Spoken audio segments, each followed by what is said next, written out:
আহমেদাবাদত সংঘটিত শতিকাৰ সৰ্ববৃহৎ বিমান দুৰ্ঘটনাটোৱে নিমিষতে শেষ কৰি দিলে বহু লোকৰ সপোন।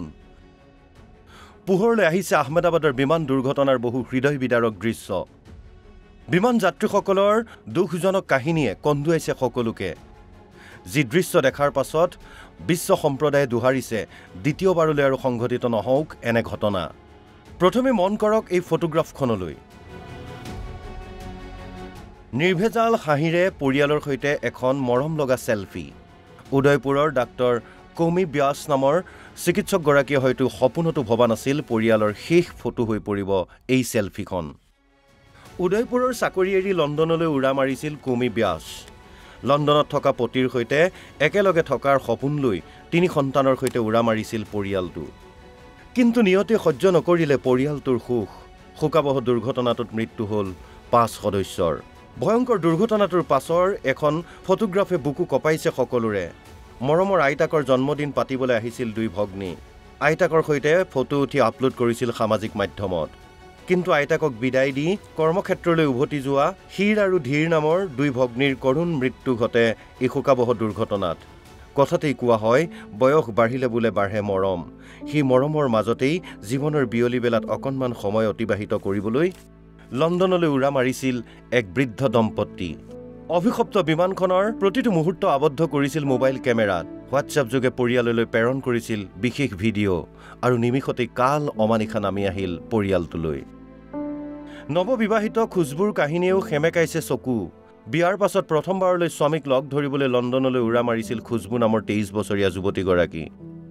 কিন্তু সকলো সপোন ছাৰখাৰ হৈ গ'ল খুজবুৰ। স্বামীক আৰু লগ পোৱা নহ'ল খুজবুৰ। পিতৃয়ে বিমানবন্দৰত বিদায় দিবলৈ আহি তোলা এই ফটোখনে এতিয়া বহু লোকৰ দুচকুৰে নিগৰাইছে লোতক। ছুটি কটাবলৈ লণ্ডনলৈ উৰা মৰা নীৰজ দম্পতীৰো অকাল মৃত্যু। আগ্ৰাৰ নীৰজ লাভনিয়া আৰু অপৰ্ণা লাভনিয়া কৰ্মৰত আছিল বডোদৰাৰ এটা ব্যক্তিগত প্ৰতিষ্ঠানত। ব্যক্তিগত চাকৰিৰ হেঁচা এৰি অকণমান সময় নিৰলে কটাম বুলি ভাবিছিল এই দম্পতীয়ে। কিন্তু সেই সপোন আধৰুৱা হৈ ৰ'ল নীৰজ দম্পতীৰ। ইফালে ভাৰতত সময় অতিবাহিত কৰিবলৈ আহি প্ৰাণ হেৰুৱালে এটা ব্ৰিটিছ সমকামী যুটীয়ে। বিমানখন উৰাৰ প্ৰাক মুহূৰ্তত ভাৰতত কটোৱা মধুৰ সময়ৰ কথা সোঁৱৰিছিল যুৱক দুজনে। ভাৰতক বিদায় জনাই প্ৰতিশ্ৰুতি দিছিল পুনৰ ভাৰতলৈ অহাৰ। কিন্তু নিমিষতে দুৰ্ঘটনাই প্ৰাণ কাঢ়ি লৈ গ'ল যুৱক দুজনৰ। ইফালে প্ৰথমবাৰৰ বাবে বিমানত উঠিয়েই চিৰ বিদায় মাগিলে পায়েল খাটিকে। ৰিক্সা চলাই পায়েলক উচ্চ শিক্ষিত কৰিছিল পিতৃ মাতৃয়ে। এটা ব্যক্তিগত কোম্পানীত চাকৰি কৰিছিল পায়েল খাটিকে। এনেদৰে বৃহস্পতিবাৰে সংঘটিত বিমান দুৰ্ঘটনাটোৱে প্ৰাণ কাঢ়িলে 265টা জীৱনৰ। বিমানখনত থকা 242 গৰাকী যাত্ৰীৰ 241 গৰাকীয়ে মৃত্যু হ'ল।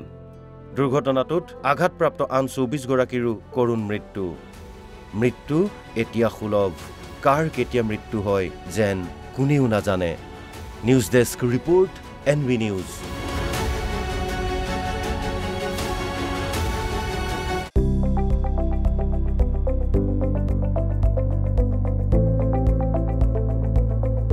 NV নিউজ, সহজ সৰল ভাষাত নৱভাৰতৰ কথা।